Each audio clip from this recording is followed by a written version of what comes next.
Hi, welcome back. And this is the second part of Emily Durkheim's contributions. അപ്പോൾ ഈ ഒരു ലെസണില് നമ്മൾ എന്ത് തരം സോഷ്യൽ ഫാക്ടുകൾ അല്ലെങ്കിൽ സോഷ്യൽ ഫാക്ടിനെ തന്നെ പല തരം ആയിട്ട് അദ്ദേഹം തിരിച്ചിട്ടുണ്ട്. അതാണ് നമ്മൾ ഈ ഒരു സെഷനിൽ പഠിക്കുന്നത്. അപ്പോ മെയിൻ ആയിട്ട് പറയുന്നത് എന്താണ്, ഡർക്കെയിം നമ്മളെ ഇവിടെ ഒരു സംഗതി മനസ്സിലാക്കി തരുവാണ്. അതായത് ഈ സോഷ്യൽ ഫാക്ട് എന്ന് പറയുന്നത് എല്ലാ സോഷ്യൽ ഫാക്ടുകളും ഒരേ രീതിയിൽ വരില്ല. They do not all appear in the same way എന്നാണ് അദ്ദേഹം പറയുന്നത്. അപ്പോ ഇവിടെ നമ്മൾ കാണേണ്ടത്, നമുക്ക് ഇനി ഇതാണ് സോഷ്യൽ ഫാക്ട് ആയിട്ട് നമ്മൾ കാണുന്നത് അല്ലെ. Structural facts, institutional facts and social currency, ഇങ്ങനെ 3 രീതിയിൽ അദ്ദേഹം അതിനെ തരംതിരിച്ചിട്ടുണ്ട്. അതായത് ഇതിൽ ചില ഫാക്ടുകൾ എന്ന് പറയുന്നത് it is build into the structure of the society. And മറ്റു ചിലത് നമ്മൾ നോക്കുകയാണെന്നുണ്ടെങ്കിൽ those are all organised in institutions, നമ്മുടെ സോഷ്യോളജിക്കൽ ഇൻസ്റ്റിറ്റ്യൂഷൻസിൽ. ആൻഡ് മറ്റു ചിലത് they appear as temporary collective emotions. ഇവിടെ കളക്റ്റീവ് ആയിട്ടുള്ള ഇമോഷൻസ് ആയിട്ടാണ് അത് വരിക അല്ലെ. സോ മറ്റു ചിലത് ടെമ്പററി കളക്റ്റീവ് ഇമോഷൻസ് ആയിട്ടാണ് അത് വരിക. Okay, so let us see എന്താണ് ഈ സ്ട്രക്ചറൽ ഫാക്ട് എന്നുള്ളത് കൊണ്ട് അദ്ദേഹം ശരിക്കും ഇവിടെ ഉദ്ദേശിക്കുന്നത്. ഇപ്പൊ സ്ട്രക്ചറൽ ഫാക്ട് എന്ന് പറയുമ്പോഴത്തേക്ക് these are social arrangements like population and settlement. അതാണ് സ്ട്രക്ചറൽ ഫാക്ട് എന്ന് പറയുന്നത്. അപ്പൊ എന്താണ് നമ്മൾ എന്താ പറയേണ്ടത്, ഇതിന് മോർഫോളജിക്കൽ ഫാക്ട്സ് എന്നും ഇതിനെ അറിയപ്പെടാറുണ്ട് കേട്ടോ. സ്ട്രക്ചറൽ ഫാക്ട് എന്നും അതേപോലെ മോർഫോളജിക്കൽ ഫാക്ട് എന്നും പറയുന്നത്. അപ്പൊ ഇത് റെഫർ ചെയ്യുന്ന എന്തിനെയാണ്, അറേഞ്ച്മെന്റ് അല്ലെങ്കിൽ സ്ട്രക്ചർ ഓഫ് സൊസൈറ്റി എന്നുള്ളത്. അപ്പൊ അതിനകത്ത് എന്തൊക്കെയാ വരിക, പോപ്പുലേഷന്റെ സൈസ്, അതെല്ലാം മോർഫോളജിക്കൽ ഇൻഫർമേഷൻ ആണ് അല്ലെ. പോപ്പുലേഷന്റെ സൈസ് വരുന്നത്, പോപ്പുലേഷന്റെ ഡെൻസിറ്റി അവിടെ വരുന്നത്, ആ ഒരു സെറ്റിൽമെന്റ് പാറ്റേൺ എങ്ങനെയാണോ അത് അവിടെ വരുന്നത്, ആൾക്കാർ എങ്ങനെയാണ് ഡിസ്ട്രിബ്യൂട്ടഡ് ആയിരിക്കുന്നത് അത് അവിടെ വരുന്നത്, റൂറൽ ആണോ ഏർബൻ ഓർഗനൈസേഷൻ ആണോ അവിടെയുള്ളത്, അതേപോലെ എന്താണ് കമ്മ്യൂണിക്കേഷന് വേണ്ടിയിട്ടുള്ള networks and how the division of labour happens എന്നുള്ളത്. അപ്പോ I mean now one my think, do these things really matter? ഇത് ശരിക്കും ആവശ്യമുള്ളത് തന്നെയാണോ എന്നുള്ളത്. Now, suppose a society has a very small and scattered population എന്ന് വിചാരിക്കുക. വളരെ ചെറിയൊരു പോപ്പുലേഷൻ ആണ്, എന്നാൽ ഏരിയ ഒത്തിരി ഉണ്ട്, അവർ വളരെ സ്കാറ്റേർഡ് ആയിട്ട് കഴിയുന്ന ഒരു സൊസൈറ്റി ആണ് എന്ന് വിചാരിക്കുക. അപ്പൊ അവിടുത്തെ സോഷ്യൽ ലൈഫിനെ കുറിച്ച് നമ്മളിത് ചിന്തിച്ചു നോക്കിയേ. ആ ഒരു സ്ഥലത്തെ സോഷ്യൽ ലൈഫ് എങ്ങനെയായിരിക്കും? It will be A different form of society. ഒരു വ്യത്യസ്തമായ രീതിയിലുള്ള ഒരു സമൂഹം ആയിരിക്കും അവിടെ അല്ലേ. അപ്പോ വളരെ ലാർജ് ആയിട്ടുള്ള ഡെൻസ് ആയിട്ടുള്ള ഒരു ഏർബൻ പോപ്പുലേഷൻ എന്ന് വേണമെങ്കിൽ നമുക്ക് പറയാം. അതുകൊണ്ടാണ് അത് സ്കാറ്റേർഡ് ആയിട്ട് കിടക്കുന്ന ഒരു പോപ്പുലേഷൻ എന്ന് പറയുന്നത്. അപ്പോ എങ്ങനെയായിരിക്കും അവിടുത്തെ ആൾക്കാർ ഇന്ററാക്ട് ചെയ്യുന്നത് ഒന്ന് ചിന്തിച്ചു നോക്കിയേ. ദ വേ പീപ്പിൾ ഇന്ററാക്ട്, അവരുടെ ആ ഒരു ഓക്യുപ്പേഷൻസ് എന്തൊക്കെയായിരിക്കും അവരവിടെ ചെയ്യുക, ആൻഡ് എന്ത് തരം ഇൻസ്റ്റിറ്റ്യൂഷൻസ് അവിടെ ഡെവലപ്പ് ആയിട്ട് വരും, ആൻഡ് ഈവൻ എന്താ പറയേണ്ടത്, what about the form of social controls that may change according to social structure. Social controls അവിടെ എങ്ങനെയായിരിക്കും പ്രവർത്തിക്കുക? ഇത് നമ്മളൊരു ഉദാഹരണത്തിൽ ഇടുവാണെന്നുണ്ടെങ്കിൽ തിങ്ക് അബൌട്ട് എ വില്ലേജ്. അപ്പൊ ഇതൊരു വില്ലേജ് ആണെന്നുണ്ടെങ്കിൽ ഇവിടുത്തെ റിലേഷൻഷിപ്സ് എങ്ങനെയായിരിക്കും? വില്ലേജിൽ സാധാരണ ഡയറക്റ്റ് ആയിട്ടുള്ള റിലേഷൻഷിപ്സ് ആണ്, കുറെ കൂടെ പേഴ്സണൽ ആയിട്ടുള്ള റിലേഷൻഷിപ്പ് ആണ് വരിക അല്ലെ. ഒരു സിറ്റിയിൽ നമ്മൾ നോക്കിയാലോ, സിറ്റിയിലെ ലൈഫ് കുറെ കൂടെ കോംപ്ലക്സ് ആയിട്ട് മാറുന്ന, കുറെ കൂടെ ഇംപേഴ്സണൽ ആയിട്ട് മാറുന്ന, കുറെ കൂടെ സ്പെഷ്യലൈസ്ഡ് ആയിട്ട് വരുന്നു എന്ന് വേണമെങ്കിൽ നമുക്ക് പറയാം. അപ്പോ ഈ സ്ട്രക്ചറൽ കണ്ടീഷൻസ് ഒന്ന് നോക്കിയേ. ഈ സ്ട്രക്ചറൽ കണ്ടീഷൻസ് തന്നെയാണ് അവിടെ ഓരോ വ്യക്തിയുടെയും സോഷ്യൽ ലൈഫിന് ആധാരമായിട്ട് മാറുന്നത്. അപ്പൊ ഡർക്കെയിം എന്താ പറയേണ്ടത്, ഇങ്ങനെയുള്ള ഫീച്ചേഴ്സ് ശരിക്കും കൺസിഡർ ചെയ്ത് അദ്ദേഹം അതിനെ സോഷ്യൽ ഫാക്ടിന്റെ കൂട്ടത്തിൽ പെടുത്തി. കാരണം എന്താണ്, ഇതെല്ലാം ബിഹേവിയറിനെയും സോഷ്യൽ ഓർഗനൈസേഷനെയും സ്വാധീനിക്കുന്നു എന്നുള്ളത് കൊണ്ടാണ്. അതൊന്നും ഒരു വ്യക്തിയുടെ പ്രൈവറ്റ് ചോയ്സ് അല്ല, എങ്കിൽ പോലും ഇതെല്ലാം അവിടെ സ്വാധീനിക്കുന്നതായിട്ട് നമുക്ക് കാണാം അല്ലെ. ഇനി അടുത്തത് ഇൻസ്റ്റിറ്റ്യൂഷണൽ ഫാക്ട്സ് ആണ് അദ്ദേഹം പറയുന്നത്. അപ്പൊ സോഷ്യോളജിക്കൽ ഇൻസ്റ്റിറ്റ്യൂഷൻസ് നമ്മൾ നോക്കിയ ലോ, റിലിജൻ, മൊറാലിറ്റി, എഡ്യൂക്കേഷൻ, ഇതൊക്കെ സോഷ്യോളജിക്കൽ ഇൻസ്റ്റിറ്റ്യൂഷൻസ് ആയിട്ട് വരും. അപ്പോ ഐ മീൻ സോഷ്യോളജിക്കൽ ഫാക്ട്സ്, ഇതൊക്കെ സോഷ്യോളജിക്കൽ ഫാക്ട് ആണ് which are found in institutions. Okay, അത് law, morality, religion, family, education, economy, അതേപോലെ സ്റ്റേറ്റ്, ഇതെല്ലാം സോഷ്യൽ ഫാക്ട് ആണ് which are found in institutions. ഇതൊക്കെ എസ്റ്റാബ്ലിഷ് ചെയ്തിട്ടുള്ള സിസ്റ്റംസ് ആണ്, അല്ലെങ്കിൽ സിസ്റ്റംസ് ഓഫ് നോംസ് എന്ന് വേണമെങ്കിൽ നമുക്ക് പറയാം. ഇതൊക്കെ നോംസും ആണ്. These are also roles that guide peoples lifes. നമ്മൾ നിയമം, ലോ ഒരു എക്സാമ്പിൾ ആയിട്ട് എടുക്കുകയാണെന്നുണ്ടെങ്കിൽ ലോ എന്താണ് നമ്മളോട് പറയുന്നത്? Law tells us what is allowed and what is not allowed എന്നുള്ളത്. ഇനി എഡ്യൂക്കേഷനെ സംബന്ധിച്ച് നമ്മൾ നോക്കുവാണെങ്കിലോ, എഡ്യൂക്കേഷൻ നോളജ് തരുന്ന, ഡിസിപ്ലിൻഡ് ആക്കി കൊണ്ടുവരുന്ന കുട്ടികളെ, അതേപോലെ മൂല്യങ്ങൾ അല്ലെങ്കിൽ വാല്യൂസ് പഠിപ്പിക്കുന്ന, അല്ലെ. ഇനി റിലിജന്റെ കാര്യം എടുത്താലോ, അത് നമ്മുടെ വിശ്വാസങ്ങളെ രൂപപ്പെടുത്തി കൊണ്ടുവരുന്ന, നമ്മുടെ റിച്വൽസും നമ്മുടെ മോറൽ ഐഡിയൽസിനെയും രൂപപ്പെടുത്തി കൊണ്ടുവരുന്നത്. Now think about family. Family എന്താണ്? അത് കിൻഷിപ്പിനെ റെഗുലേറ്റ് ചെയ്യുന്ന, അവിടെ കെയർ ഉണ്ടാകുന്ന, സോഷ്യലൈസേഷൻ ഉണ്ടാകുന്ന, ആൻഡ് ഫാമിലിയിൽ ഓരോ മെമ്പേഴ്സിനും അവരുടേതായ റോൾസ് വരുന്നു. നോക്ക്, ഇതൊക്കെ ഇൻസ്റ്റിറ്റ്യൂഷൻസ് അല്ലേ. ഫാമിലി ആയിരുന്നാലും ശരി, റിലിജൻ ആയിരുന്നാലും ശരി, എഡ്യൂക്കേഷൻ ആയാലും ലോ ആയാലും ഇതെല്ലാം ഇൻസ്റ്റിറ്റ്യൂഷൻസ് അല്ലേ. അപ്പോ these are called institutional facts. കാരണം എന്താണ്? ദേ ആർ നോട്ട് റാൻഡം അല്ല. They are not random, they are not temporary. ഇതൊക്കെ വളരെയധികം ഓർഗനൈസ് ചെയ്തിട്ടുള്ള പാറ്റേൺസ് ആണ്, and these patterns are accepted by society and they continue over time. അത് എന്താ പറയേണ്ടത്, എത്ര നാളായിരുന്നാലും ശരി അത് തുടർന്നുകൊണ്ടേയിരിക്കും എന്നുള്ളതാണ്. ആൻഡ് ഇനി വരാനുള്ള ജനറേഷൻസിനെയും ഇത് സ്വാധീനിക്കും എന്ന് നമ്മൾ മനസ്സിലാക്കുക. അപ്പോൾ ഇൻസ്റ്റിറ്റ്യൂഷണൽ ഫാക്ട്സ് വളരെ പ്രധാനപ്പെട്ടതാണ്. കാരണം നമ്മുടെ ആ ഒരു ഡെയിലി ലൈഫ് എന്ന് പറയുന്നത് we live through these institutions.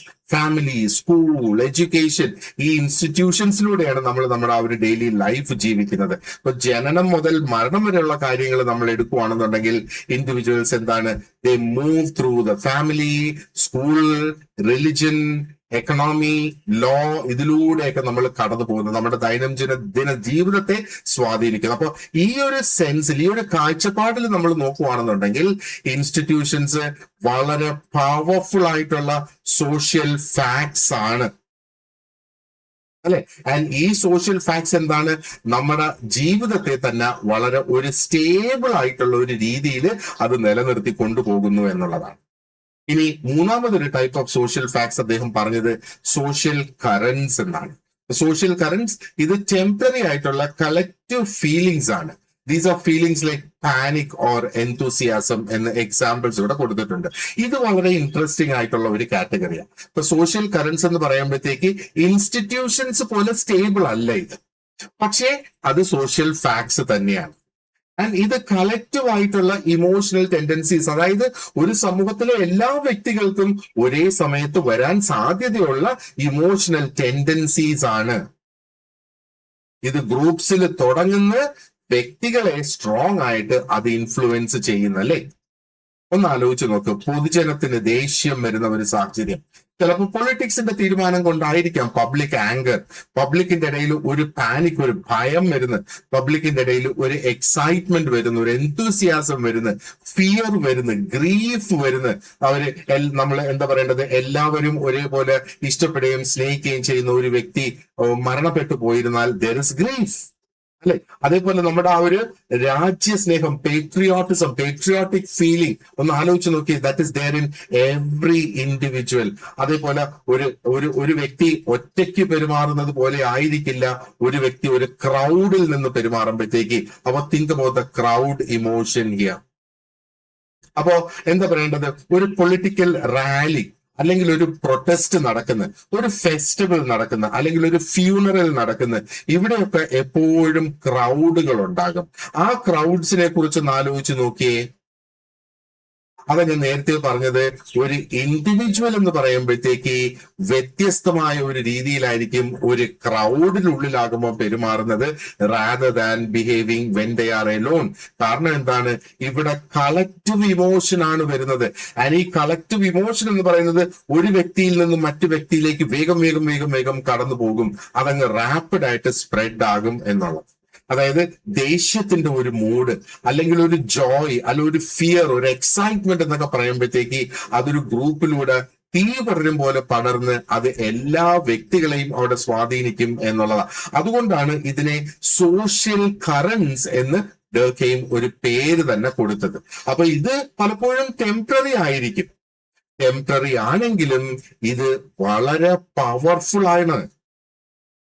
കാരണം എന്താ, ഇതിന്റെ ഈ സോഷ്യൽ കറൻസിന്റെ ഒരു ക്യാരക്ടർ നമ്മൾ നോക്കുകയാണെന്നുണ്ടെങ്കിൽ ദേ ആർ സോഷ്യൽ എന്നുള്ളതാണ്.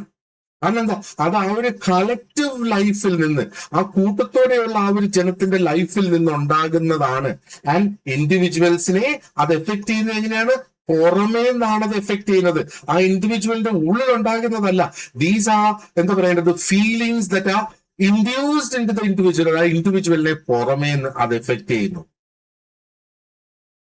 ഒരു നാഷണൽ ക്രൈസിസ് ഉണ്ടാകുന്ന ആ ഒരു സമയത്ത് അല്ലെ, ഒരു entire population can feel grief or fear. നമുക്കിപ്പോ അറിയാം, ഇപ്പോ ഈ ഒരു എന്താ പറയേണ്ടത്, ഈ ഒരു ഇറാനിലെയും അമേരിക്കയുടെ ഒക്കെ യുദ്ധത്തിന്റെ ആ ഒരു പശ്ചാത്തലത്തില് നമ്മൾക്ക് ഉള്ള ഒരു ഭയം എന്താണ്? നമ്മുടെ ഏറ്റവും പ്രധാനപ്പെട്ട ഇപ്പോഴത്തെ ഭയം എന്ന് പറയുന്നത് നമ്മുടെ പെട്രോളിയം ഉൽപ്പന്നങ്ങളുടെ വില കൂടുമോ, ഗ്യാസിന്റെ വില കൂടുമോ, ഗ്യാസിന്റെ ലഭ്യത ഓൾറെഡി അത് എഫക്ട് ചെയ്ത് കഴിഞ്ഞ്. അപ്പൊ അത് ഒരു വ്യക്തിനെ മാത്രമല്ല, സമൂഹത്തിലെ എല്ലാവരെയും അത് എഫക്ട് ചെയ്തു എന്നുള്ളതാണ് അല്ലെ. ഇനി ഒരു വലിയ ഒരു വിക്ടറി ആണെങ്കിലോ, നമ്മളൊരു എന്താ പറയേണ്ടത്, ഒരു ക്രിക്കറ്റ് മാച്ചില് ജയിച്ചു എന്ന് വിചാരിക്കുക, ഒരു നാഷണൽ ക്രിക്കറ്റ് മാച്ചിൽ ജയിച്ചു, അപ്പൊ ഒരു വലിയ ഒരു വിക്ടറി. അങ്ങനെ വരുമ്പോഴത്തേക്ക് മാസിന്റെ ഒരു സെലിബ്രേഷൻ അവിടെ ഉണ്ടാകും, എല്ലാവരിലും ആ ഒരു ആവേശം, ഒരു എന്തൂസിയാസം അവിടെ ഉണ്ടാകും. അപ്പൊ ഇത് ജസ്റ്റ് പ്രൈവറ്റ് ആയിട്ടുള്ള ഫീലിങ്സ് അല്ല, ഈ ഫീലിങ്സ് ജനറേറ്റ് ആകുന്നത് സോഷ്യലി ആണ്. These are socially generated emotional currents. അതുകൊണ്ടാണ് അദ്ദേഹം അതിനെ ഇമോഷണൽ കറൻസ് എന്ന് വിളിക്കുന്നതും. അപ്പൊ ഇവിടെ ഡർക്കെയിം നമ്മെ കാണിക്കുന്നതിൽ നമുക്ക് പഠിപ്പിച്ചു തരുന്നത് സോഷ്യൽ ഫാക്ട്സ് എന്ന് പറയുന്നത് they are not only like permanent institutions, അത് എന്താ പറയേണ്ടത്, they can also be temporary എന്നുള്ളത്. അപ്പൊ ടെമ്പററി ആയിട്ടുള്ള ആ ഒരു കളക്റ്റീവ് ഇമോഷൻസും വളരെ സ്ട്രോങ് ആയിട്ടുള്ള സോഷ്യൽ ഫോഴ്സ് ആയിട്ട് മാറും എന്നുള്ളതാണ്. അപ്പൊ ഇനി ഇതിനെ എല്ലാത്തിനെയും കൂടെ ഒന്നിച്ചു വെച്ച് നമുക്കൊന്ന് ചിന്തിച്ചു നോക്കാം. അപ്പൊ ഡർക്കെയിം എന്താണ് പറഞ്ഞിട്ടുള്ളത്? സോഷ്യൽ ഫാക്ട് എന്ന് പറയുന്നത് they are the proper subject matter of sociology. സോഷ്യോളജിയുടെ യഥാർത്ഥ സബ്ജക്ട് മാറ്റർ എന്ന് പറയുന്നത് സോഷ്യൽ ഫാക്ട് എന്നുള്ളതാണ് അദ്ദേഹം പറയുന്നത്. അതിന് അദ്ദേഹം വെക്കുന്ന കാരണം എന്ന് പറയുന്നത് ഈ സോഷ്യൽ ഫാക്ടുകളാണ് ഒരു സൊസൈറ്റിയുടെ ആ ഒരു എന്താ പറയേണ്ടത്, ആ ഒരു റിയാലിറ്റി എക്സിബിറ്റ് ചെയ്യുന്നത്, അല്ലെങ്കിൽ ആ ഒരു റിയാലിറ്റി റിവീൽ ചെയ്യുന്നത്, റിയാലിറ്റി ബിയോണ്ട് ദ ഇൻഡിവിജ്വൽ എന്നുള്ളത് അല്ലെ.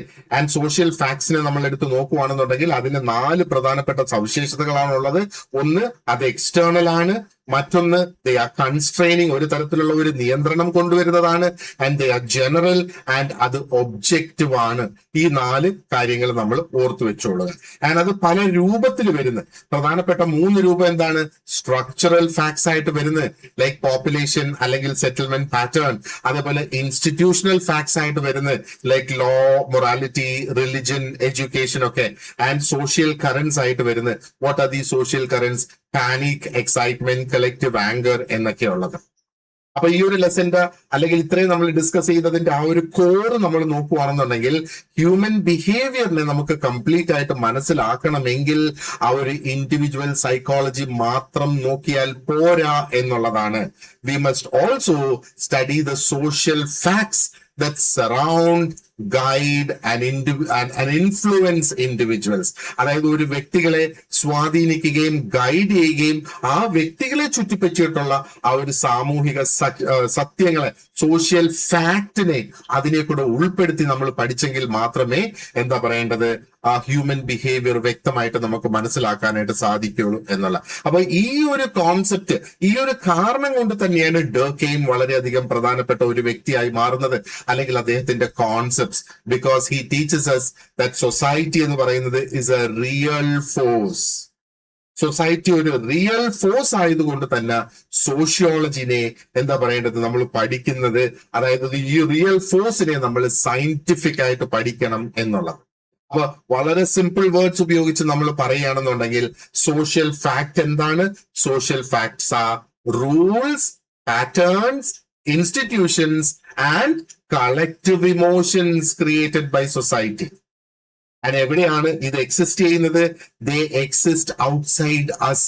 അസ് എന്ന് ഞാൻ ഉദ്ദേശിക്കുമ്പം വി ഇൻഡിവിജ്വൽസ്, നമ്മുടെ ഇൻഡിവിജ്വൽസിന് പുറത്ത്, എന്നാൽ സമൂഹത്തിനുള്ളിലാണ് ഇതൊക്കെ നിലനിൽക്കുന്നത്. എന്നാൽ നമ്മുടെ ഉള്ളിലല്ല എങ്കിൽ പോലും നമ്മുടെ ചിന്താ രീതികളെയും നമ്മുടെ പ്രവർത്തന രീതികളെയും ഇത് സ്വാധീനിക്കുന്നു. ഇതാണ് ഇവിടെ നമ്മൾ പ്രധാനമായിട്ട് മനസ്സിലാക്കിയിരിക്കേണ്ട ആ ഒരു കോൺസെപ്റ്റ്.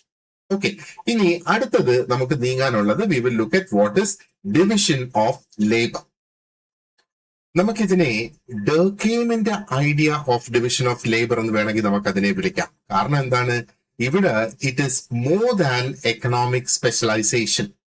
അപ്പോ പെട്ടെന്ന് ഒരൊറ്റ നോട്ടത്തില് ഡിവിഷൻ ഓഫ് ലേബർ എന്ന് നമ്മൾ കേൾക്കുമ്പോഴത്തേക്ക് അത് ഒരു പ്യോർലി ഒരു എക്കണോമിക് ഐഡിയ ആണ് എന്ന് നമ്മുടെ മനസ്സിൽ ഒരു തോന്നൽ വരാം. We may just think it simply means that different people do different jobs, അല്ലെ? പല ആൾക്കാർ പല ജോലികൾ ചെയ്യുന്നു, അതാണ് ഡിവിഷൻ ഓഫ് ലേബർ എന്നുള്ള പെട്ടെന്ന് ആ ഒരു ചിന്ത നമ്മുടെ മനസ്സിൽ വരാം. അപ്പോ എന്താണ് അത് നമ്മൾ അങ്ങനെ ചിന്തിക്കാനുള്ള കാരണം? നമ്മൾ യഥാർത്ഥത്തിൽ കാണുന്നത് എന്താ? ഒരു വ്യക്തി ഒരു പക്ഷെ പഠിപ്പിക്കുന്നത്, മറ്റൊരു വ്യക്തി ഒരു ഫാമറാണ്, മറ്റൊരു വ്യക്തി ഡ്രൈവിംഗ് ചെയ്താണ് ജീവിക്കുന്നത്, ചില വ്യക്തികൾ ഗവൺമെന്റിൽ ജോലി ചെയ്യുന്നു, ആൻഡ് മറ്റു ചിലര് ഫാക്ടറികളിൽ ഗുഡ്സ് ഒക്കെ പ്രൊഡ്യൂസ് ചെയ്ത് ജോലി ചെയ്യുന്നു.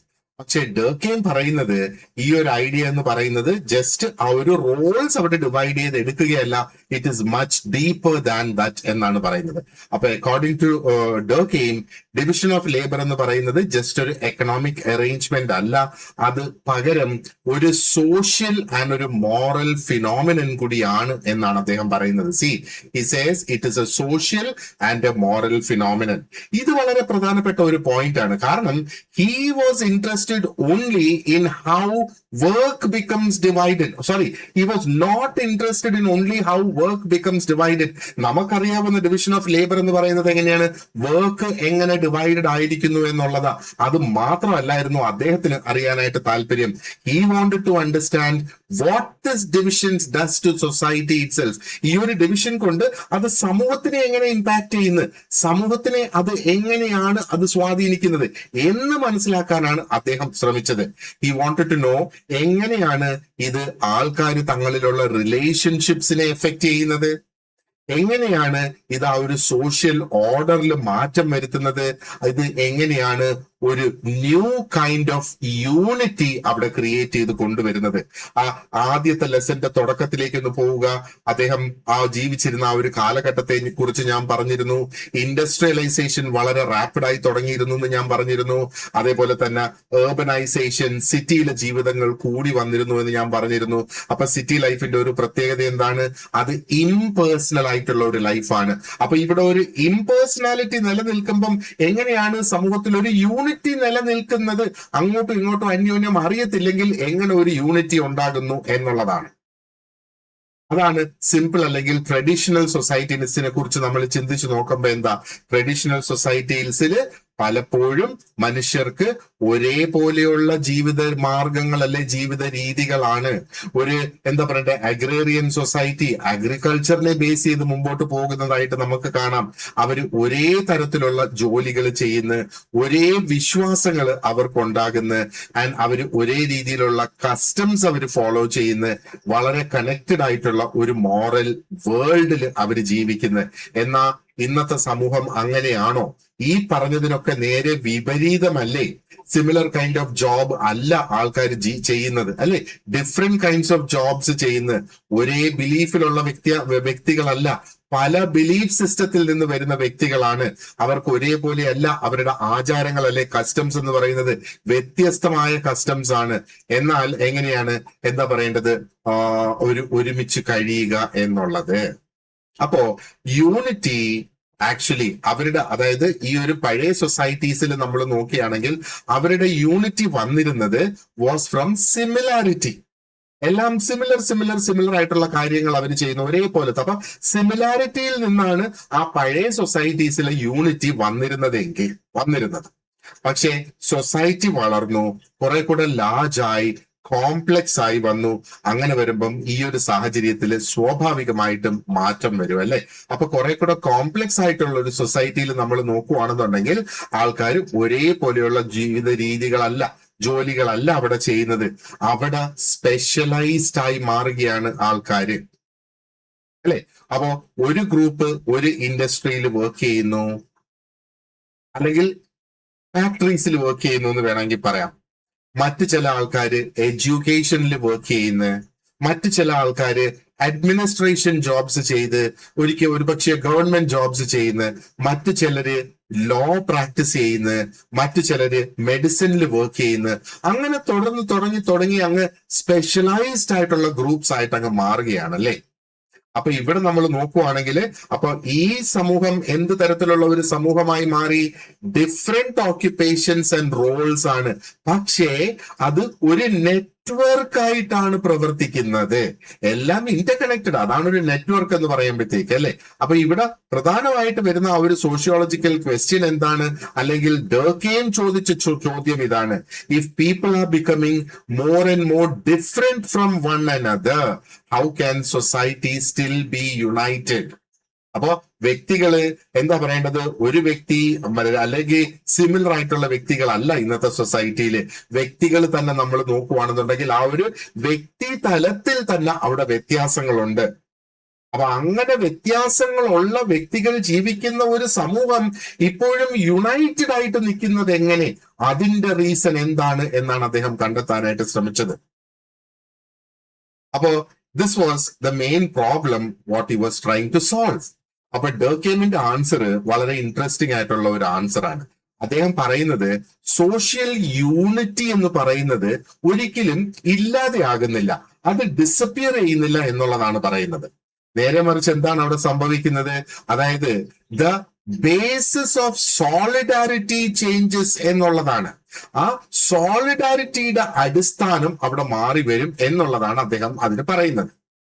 എന്താണ് ഇവിടെ സോളിഡാരിറ്റി എന്ന വാക്കുകൊണ്ട് ഉദ്ദേശിക്കുന്നത്? ഐക്യദാർഢ്യം തന്നെയാണ് ഉദ്ദേശിക്കുന്നത്, ആ ഒരു യൂണിറ്റി തന്നെയാണ് അവിടെ ഉദ്ദേശിക്കുന്നത്, അല്ലെ? അപ്പം ആ ഒരു സോളിഡാരിറ്റിയുടെ അടിസ്ഥാനം മാറുന്നു എന്നുള്ളതാണ്. അപ്പൊ ഞാൻ നേരത്തെ പറഞ്ഞിരുന്നു, പഴയ സൊസൈറ്റിയിലെ അടിസ്ഥാനം എന്തായിരുന്നു? ആ ഒരു യൂണിറ്റിയുടേത് സിമിലാരിറ്റി ആയിരുന്നു അതിന്റെ അടിസ്ഥാനം എന്നുള്ളത്, അല്ലെ? അപ്പൊ സിമ്പിൾ ആയിട്ടുള്ള സൊസൈറ്റിയിൽ നമ്മൾ നോക്കുകയാണെങ്കിൽ ഈ സിമിലാരിറ്റി ആണ് സോളിഡാരിറ്റി അല്ലെങ്കിൽ ആ ഒരു ഐക്യദാർഢ്യത്തിന്റെ ഒരു ബേസിസ് ആയിട്ട് അദ്ദേഹം കണക്കാക്കുന്നത്. അവിടെ ആൾക്കാർ യുണൈറ്റഡ് ആയതിന്റെ കാരണം എന്ന് പറയുന്നത് ദേ റിസെംബിൾ വൺ അദർ ഇൻ വർക്ക്. ഒരു വ്യക്തി ചെയ്യുന്ന അതേ സ്വഭാവത്തിലുള്ള ജോലി തന്നെയാണ് മറ്റൊരു വ്യക്തിയും ചെയ്യുന്നത്. അവരുടെ വിശ്വാസങ്ങൾ, അവരുടെ ജീവിത രീതി, ഇതൊക്കെ സിമിലർ ആയിരുന്നു. പക്ഷെ കോംപ്ലക്സ് സൊസൈറ്റിയിൽ ഈ സോളിഡാരിറ്റി എന്ന് പറയുന്നത് അല്ലെങ്കിൽ ഐക്യദാർഢ്യം എന്ന് പറയുന്നത് ഈസ് ബേസ്ഡ് ഓൺ ഇന്റർഡിപെൻഡൻസ്. ഞാൻ പറഞ്ഞില്ലേ, ആ ഒരു നെറ്റ്വർക്ക് ഓഫ് പ്രൊഫഷൻസ് അവിടെ വരുന്നത്. അതിനെ നെറ്റ്വർക്ക് എന്ന് പറയുന്നത് എന്തുകൊണ്ടാണ്? Because they are ഇന്റർഡിപെൻഡന്റ്. അപ്പൊ ഇവിടെ സ്പെഷ്യലൈസ്ഡ് ആകുന്നത് കൊണ്ട് ആ ഒരു വ്യക്തിക്ക് ആ വ്യക്തി സ്പെഷ്യലൈസ് ചെയ്തിരിക്കുന്ന ഏരിയയിൽ മാത്രമേ പ്രവർത്തിക്കാൻ കഴിയൂ. അപ്പൊ ബാക്കിയുള്ള ഏരിയയിൽ നമുക്ക് വേണ്ടേ ജീവിക്കുന്നതിന്? അതിന് നമുക്ക് മറ്റുള്ളവരെ ഡിപ്പെൻഡ് ചെയ്യേണ്ടി വരുന്നു. നോക്ക്, ഇപ്പൊ മെഡിക്കൽ ഫീൽഡിൽ വർക്ക് ചെയ്യുന്ന ഒരു ഡോക്ടർ ആയിരുന്നാലും നഴ്സ് ആയിരുന്നാലും ഒരു അറ്റൻഡർ ആയിരുന്നാലും ഹോസ്പിറ്റൽ സ്റ്റാഫ് ആര് തന്നെയോ ആയിക്കോട്ടെ, അവര് ആയിരുന്നാലും ശരി തന്നെ വിദ്യാഭ്യാസത്തിന് അവർക്ക് ടീച്ചേഴ്സിനെ ഡിപ്പെൻഡ് ചെയ്യണം, അല്ലെങ്കിൽ അവരുടെ കുട്ടികളുടെ വിദ്യാഭ്യാസത്തിന് അവർക്ക് ടീച്ചേഴ്സിനെ ഡിപ്പെൻഡ് ചെയ്യണം, അവർക്ക് ഭക്ഷണത്തിന് അവർക്ക് ഫാമേഴ്സിനെ ഡിപ്പെൻഡ് ചെയ്യണം, അങ്ങനെയുള്ള. അപ്പൊ ആ ഒരു ഇന്റർ ഡിപ്പെൻഡൻസ് എന്ന് പറയുന്ന ആ ഒരു കോൺസെപ്റ്റ് ഇവിടെ കൂടി തന്നെ വരികയാണ്. അപ്പൊ ആ ഒരു സ്പെഷ്യലൈസ്ഡ് ആകും തോറും ഇന്റർഡിപെൻഡൻസ് കൂടുന്നു. ഇപ്പം അതിന്റെ ആ ഒരു ഭംഗി മനസ്സിലായില്ലേ അദ്ദേഹത്തിന്റെ ആ ഒരു ഐഡിയ?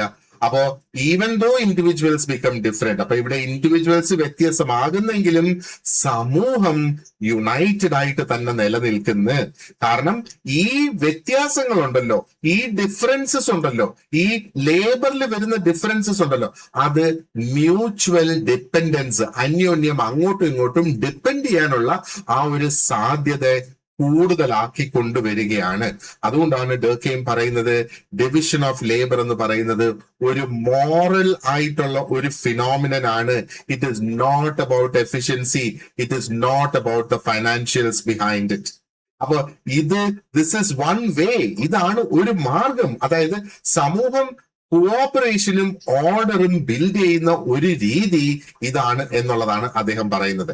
അപ്പൊ നമ്മൾ സ്പെഷ്യലൈസേഷനെ എങ്ങനെയാണ് കാണേണ്ടത്? ഈ വാണ്ട്സ് us to see, അതായത് സ്പെഷ്യലൈസേഷൻ എന്ന് പറയുന്നത് ഓട്ടോമാറ്റിക് ആയിട്ട് സോഷ്യൽ ലൈഫിനെ ഡിസ്ട്രോയ് ചെയ്യുന്നില്ല. പകരം അതെന്താ പറയേണ്ടത്? ഒരു ന്യൂ ടൈപ്പ് ഓഫ് കൊഹഷൻ കൊണ്ടുവരുന്ന, ഒരു ന്യൂ ടൈപ്പ് ഓഫ് യൂണിറ്റി അവിടെ കൊണ്ടുവരുന്നത്. അപ്പൊ ഇവിടെ എന്താ പറയേണ്ടത്? എല്ലാവരും ഒരുപോലെ ഉള്ള ജോലികൾ ചെയ്യുന്നത് കൊണ്ടല്ല അവർ ഒന്നിച്ചു നിൽക്കുന്നത്, പക്ഷെ അവർക്ക് അന്യോന്യം അങ്ങോട്ടും ഇങ്ങോട്ടും ആവശ്യമുള്ളത് കൊണ്ടാണ് അവർ ഒന്നിച്ചു നിൽക്കുന്നത്. അപ്പൊ ഇതൊന്നും കൂടെ ക്ലിയർ ആക്കി ഞാനത് പറയാം. ഒരു ചെറിയ ട്രഡീഷണൽ വില്ലേജിൽ നമ്മൾ നോക്കുവാണെന്നുണ്ടെങ്കിൽ എന്താണ്, ആൾക്കാർക്ക് ഒരേ തരത്തിലുള്ള റിലിജൻ ആയിരിക്കാം, കസ്റ്റംസ് ആയിരിക്കാം, ഓക്യുപ്പേഷൻസ് ആയിരിക്കാം. അപ്പൊ ഇവിടെ ആ ഒരു സെയിംനെസ്സിൽ നിന്നാണ് അവരുടെ ആ ഒരു യൂണിറ്റി അവിടെ വരുന്നത്. പക്ഷെ ഒരു മോഡേൺ സൊസൈറ്റിയിൽ നമ്മൾ നോക്കിയാൽ ആൾക്കാരുടെ ലാംഗ്വേജസ് വ്യത്യാസമാണ്, പ്രൊഫഷൻ വ്യത്യാസമാണ്, അവരുടെ വിദ്യാഭ്യാസ യോഗ്യത വ്യത്യാസമാണ്, ജീവിത രീതി, ലൈഫ് സ്റ്റൈൽ, അവരുടെ താല്പര്യങ്ങൾ, ഇതൊക്കെ വ്യത്യാസമാണ്. എങ്കിൽ പോലും ആ ഒരു സിറ്റി കൃത്യമായിട്ട് ഫങ്ഷൻ ചെയ്തു പോകും. കാരണം എന്താണ്? ഈ വ്യത്യസ്തമായ ആൾക്കാര് they are always connected through systems of exchange, connected through systems of service, connected through systems of cooperation. അതാണ് എന്താ പറയേണ്ടത്? അദ്ദേഹത്തിനെ സംബന്ധിച്ചിടത്തോളം ഡിവിഷൻ ഓഫ് ലേബർ എന്ന ആ ഒരു കോൺസെപ്റ്റ് എന്താ പറയേണ്ടത്? കുറെ കൂടെ പ്രോംപ്റ്റ് ആയിട്ട് വരുന്നത്. അതാ ഞാൻ തുടക്കത്തിൽ പറഞ്ഞത്. We will now understand Durkheim's concept of division of labour എന്നുള്ളത്. സോ നമ്മളിപ്പോ കണ്ടിരിക്കുന്നത് എന്താണ്? Division of labour in action ആണ് നമ്മൾ ഇവിടെ കണ്ടിരിക്കുന്നത്, അല്ലെ? അപ്പൊ ഡർക്കെയിൻ നമ്മളോട് പറയുന്നത് ഈ ഡിവിഷൻ ഓഫ് ലേബറിനെ നമ്മൾ സാമൂഹികപരമായി, സോഷ്യലി അതിനെ മനസ്സിലാക്കണം എന്നുള്ളതാണ്. Because it changes the structure of society. സൊസൈറ്റിയുടെ സ്ട്രക്ചറിനെ തന്നെ അത് മാറ്റുന്നു. It changes how people relate to one another. ഒരു വ്യക്തി മറ്റൊരു വ്യക്തിയുമായിട്ട് എങ്ങനെയാണ് റിലേറ്റ് ചെയ്യുന്നത് എന്നുള്ളതിനെ ഇവിടെ മാറ്റുന്നു. ആ ഒരു moral basis of social life തന്നെ ഇവിടെ മാറി വരുന്നതായിട്ട് നമുക്ക് ഇതിനെ കാണാം. അപ്പോ വളരെ സിമ്പിൾ ആയിട്ട് നമുക്കിത് കൺക്ലൂഡ് ചെയ്യാം. അതായത് സൊസൈറ്റി കോംപ്ലക്സ് ആകുന്നതനുസരിച്ച് ആൾക്കാര് വ്യത്യസ്തമായ ജോലികളിൽ ഏർപ്പെടും. ആൻഡ് ഈ വ്യത്യസ്തത തന്നെ അവിടെ ആൾക്കാരിൽ ഒരു ഡിപ്പെൻഡൻസ് അവിടെ ക്രിയേറ്റ് ചെയ്യുന്നത് ഓൺ വൺ അനദർ. ആൻഡ് ഈ ഡിപ്പെൻഡൻസ് ആണ് സമൂഹത്തിന് ഒരു പുതിയ തരത്തിലുള്ള ഒരു യൂണിറ്റി അവിടെ കൊണ്ടുവരുന്നത്. This is exactly what is Durkheim's division of labor. I hope you have understood the concept. അപ്പോ ഇനി നമുക്ക് നോക്കാനുള്ളത് മെക്കാനിക്കൽ സോളിഡാരിറ്റി ആണ്. We will look at that in the next part of the video. അപ്പൊ ഞാൻ നേരത്തെ പറഞ്ഞതുപോലെ ചാനൽ സബ്സ്ക്രൈബ് ചെയ്തിട്ടില്ലെങ്കിൽ ഒന്ന് സബ്സ്ക്രൈബ് ചെയ്യുക. അതേപോലെ നിങ്ങൾക്ക് ഇതിന്റെ നോട്ട്സോ ക്വസ്റ്റ്യൻസും ഇതിന്റെ മോഡൽ ക്വസ്റ്റ്യൻസ് അതേപോലെ ഇതിന്റെ മോഡൽ എക്സാംസ് ഒക്കെ ആവശ്യമായിട്ടുണ്ട് എന്നുണ്ടെങ്കിൽ ഒരു ചെറിയ ഫീക്ക് നിങ്ങൾക്ക് അത് അവൈലബിൾ ആണ്. Please contact me. എന്റെ നമ്പർ ഈ ഒരു വീഡിയോയുടെ എല്ലാ വീഡിയോസിന്റെയും ഡിസ്ക്രിപ്ഷൻ ബോക്സിൽ എന്റെ നമ്പർ കൊടുത്തിട്ടുണ്ട്. അതിൽ വാട്സാപ്പിലോ അല്ലാതെയോ നിങ്ങൾക്ക് എന്നെ കോൺടാക്ട് ചെയ്യാവുന്നതാണ്. So once again thank you very much and wish you all the very best for your preparation and your exams. Have a great day ahead. See you in the next class.